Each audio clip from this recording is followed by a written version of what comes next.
Assalamualaikum warahmatullahi wabarakatuh. Jumpa lagi pada mata kuliah Kepelautan. Kali ini kita masuk pada topik komunikasi, yaitu komunikasi telegraf, radio, dan telepon. Bagaimana detail pembahasannya?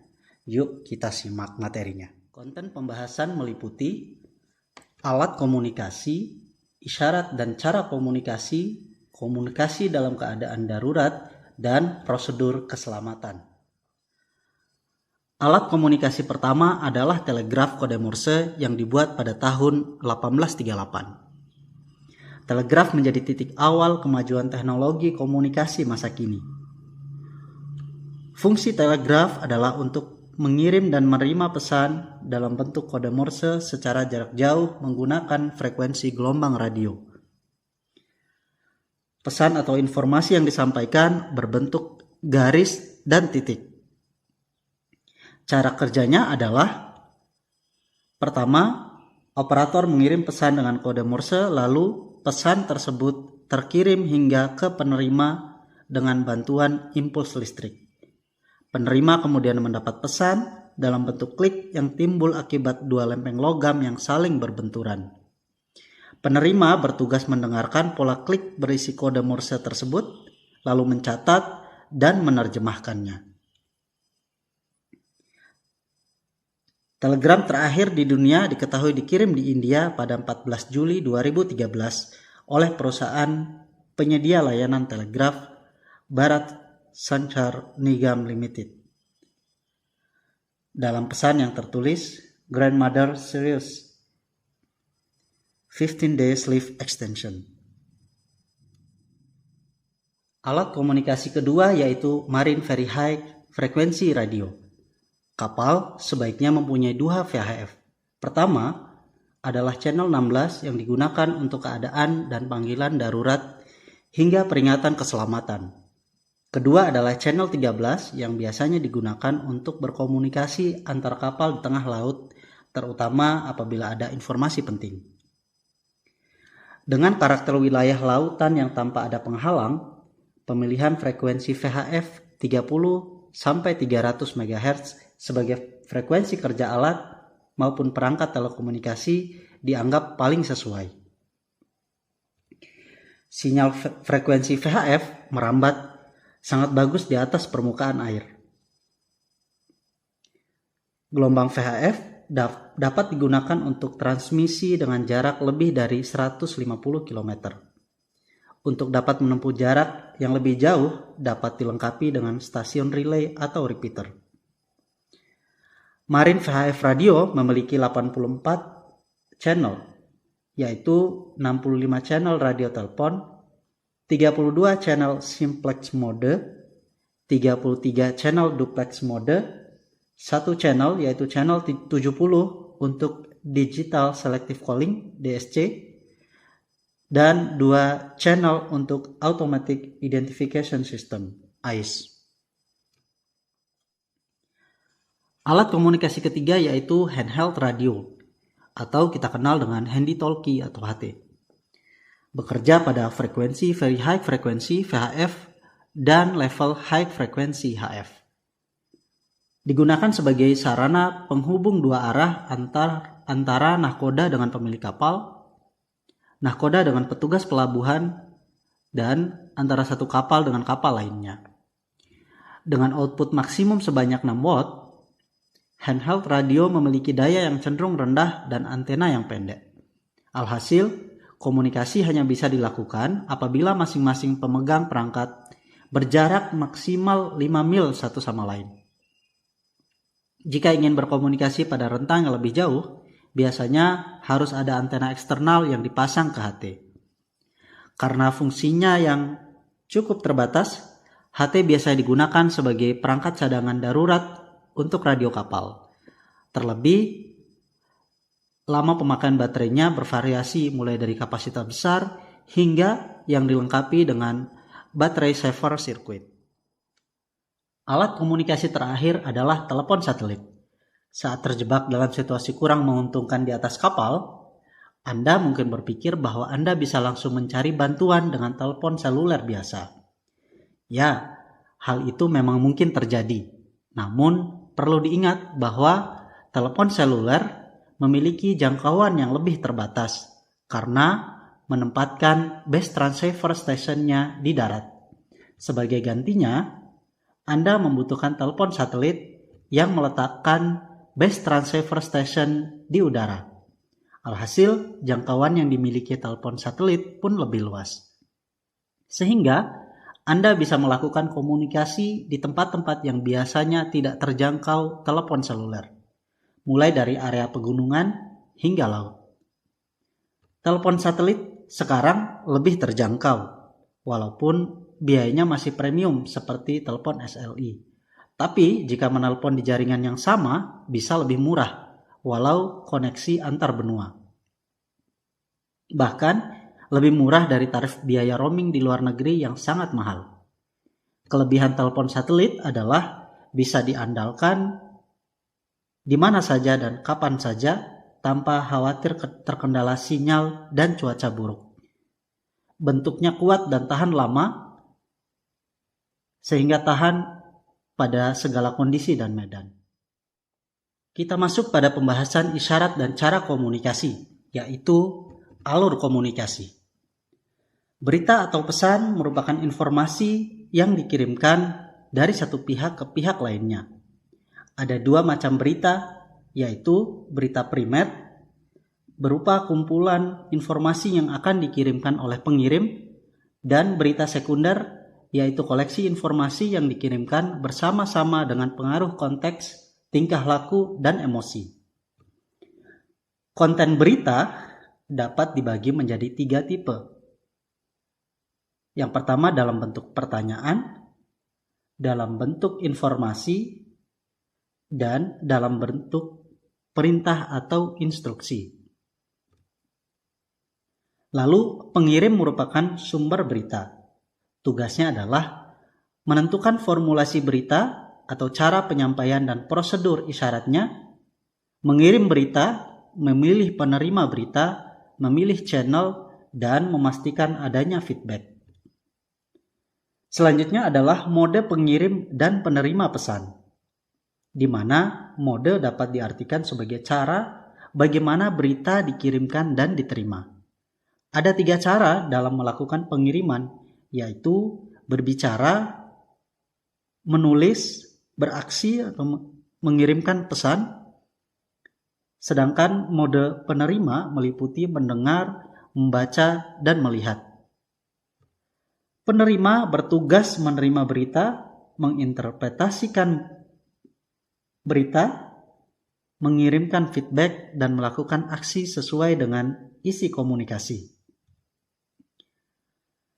Hal-hal lain yang perlu diketahui dalam komunikasi adalah konteks, yaitu situasi, kondisi yang menyertai terjadinya komunikasi, termasuk waktu, tempat, pengirim, dan penerima, serta faktor lain yang berkaitan dengan komunikasi. Lalu gangguan, yaitu semua faktor yang dapat merusak komunikasi, termasuk fisik dan psikologis. Kemudian empati adalah usaha untuk menempatkan diri pada posisi orang lain.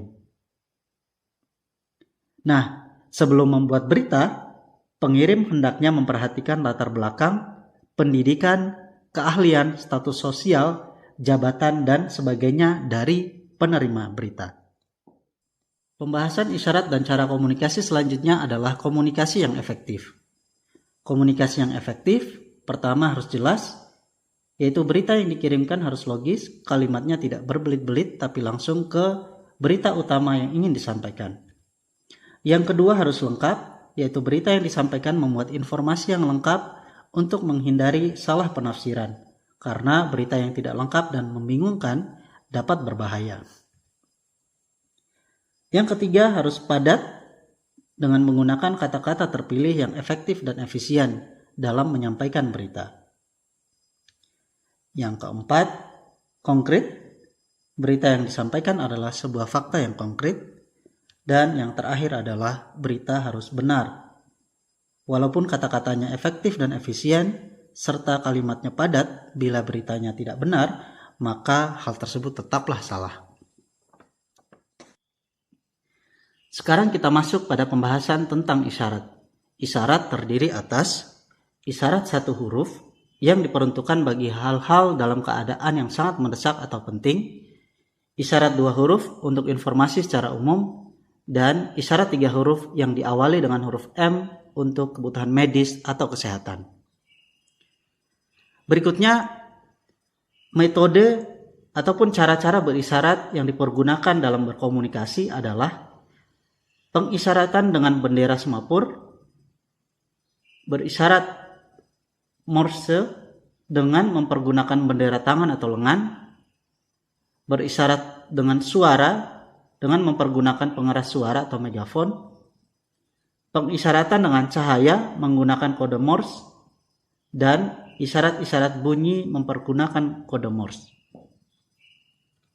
Kemudian isi isyarat meliputi informasi, pertanyaan atau perintah, jawaban dari pertanyaan atau perintah, dan penjelasan tambahan terkait informasi.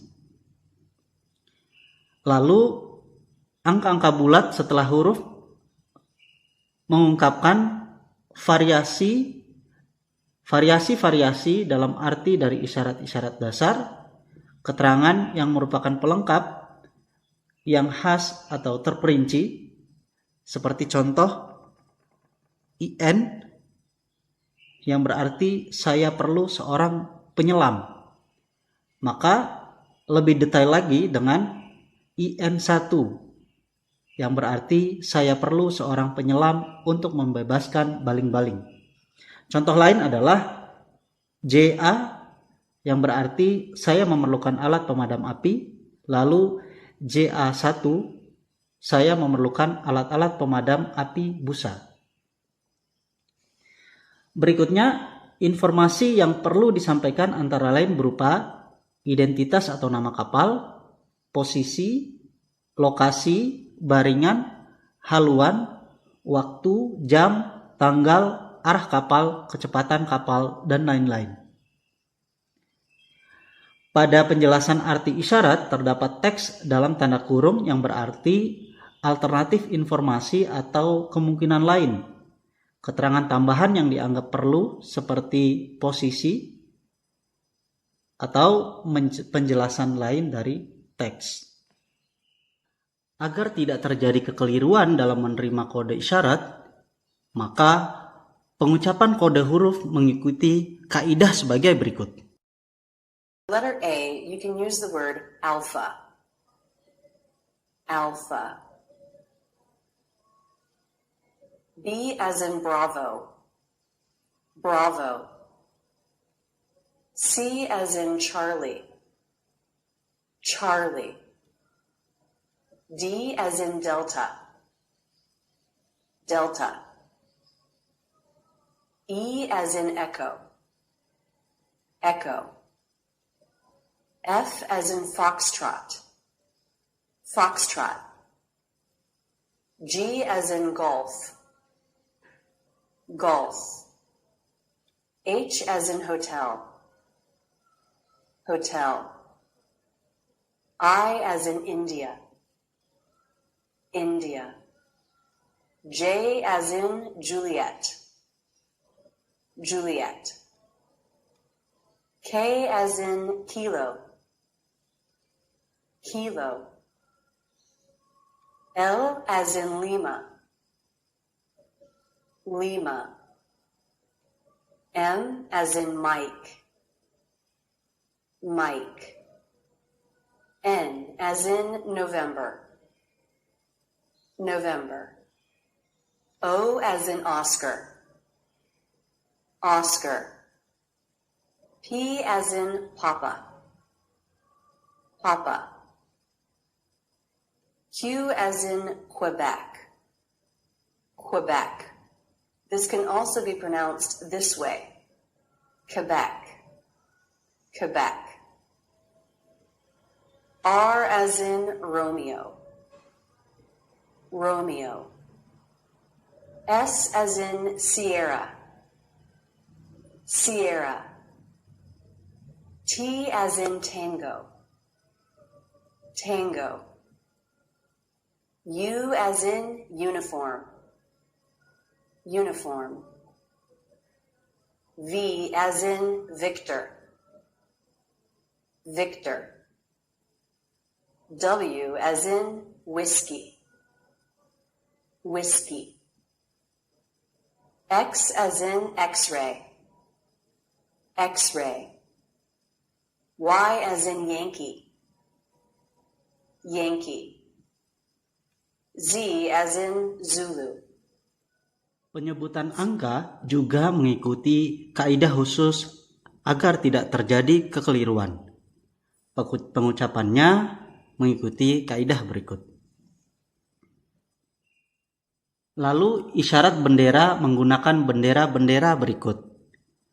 Bendera mewakili kode huruf dan angka yang dalam keadaan darurat dipasang pada kapal agar kapal lain dapat langsung mengupayakan pertolongan. Isyarat satu huruf menggunakan bendera dapat dilihat pada video berikut.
Selanjutnya kita masuk pada pembahasan komunikasi dalam keadaan darurat yang diakibatkan oleh kecelakaan kapal seperti terbakar, tubrukan, kandas, bocor, dan tenggelam.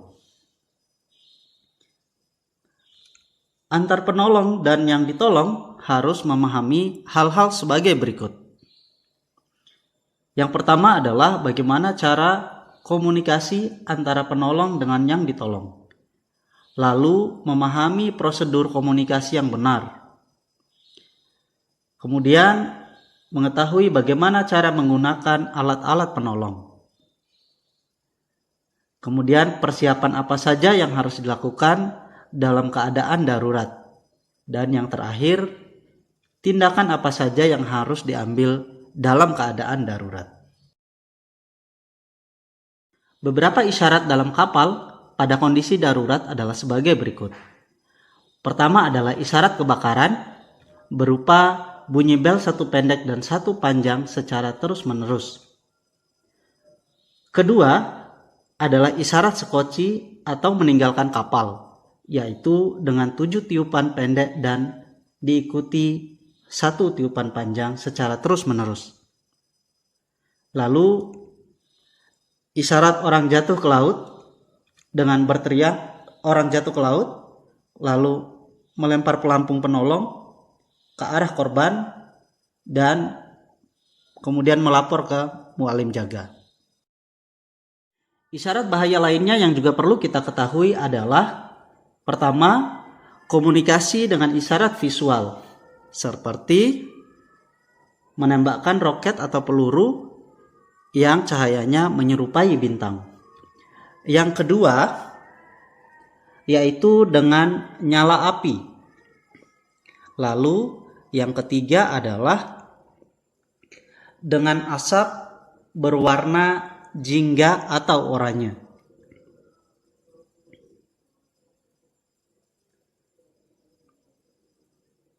Ya, seperti pada video itu. Kemudian yang berikutnya adalah mengibarkan bendera, lalu merentangkan tangan naik dan turun. Selanjutnya, komunikasi dengan isyarat bunyi bisa berupa ledakan senjata atau tembakan meriam atau isyarat letusan lainnya. Lalu komunikasi dengan isyarat radio melalui isyarat SOS seperti itu, dan bisa juga dengan meminta bantuan dengan kata Mayday, Mayday. Selanjutnya kita masuk pada prosedur keselamatan, di mana terdapat sijil atau petunjuk dalam keadaan bahaya atau darurat. Petunjuk tersebut memperhatikan hal-hal sebagai berikut. Yang pertama, harus menunjukkan lokasi tempat berkumpul jika keadaan darurat. Kedua, memuat pembagian tugas-tugas khusus untuk setiap anak buah kapal. Ketiga, ketentuan bagi penumpang sijil dibuat sesuai dengan ketentuan pemerintah. Yang keempat, petunjuk cara-cara yang biasanya dikerjakan jika terjadi kebakaran. Dan yang terakhir, sijil dibuat sebelum kapal berangkat dan salinannya digantungkan di tempat strategis di kapal, terutama di ruang ABK. Tugas ABK jika keadaan darurat, pertama, menutup pintu kedap air serta menutup katup-katup bagian mekanis dari lubang-lubang air di kapal. Lalu menurunkan sekoci penolong, menyiapkan dan mengoperasikan alat-alat pemadam kebakaran termasuk panel kontrol kebakaran. Menunjukkan tempat berkumpul dalam keadaan darurat bagi penumpang. Juga menyiapkan alat-alat penolong atau penyelamat lainnya. Tugas ABK lain seperti koki dan pelayan adalah mengumpulkan penumpang di tempat berkumpul, kemudian mengawasi gerakan penumpang dan memberikan petunjuk pada lorong-lorong kapal, serta memastikan persediaan selimut untuk sekoci. Demikian kuliah kepelautan dengan topik komunikasi telegraf, radio, dan telepon.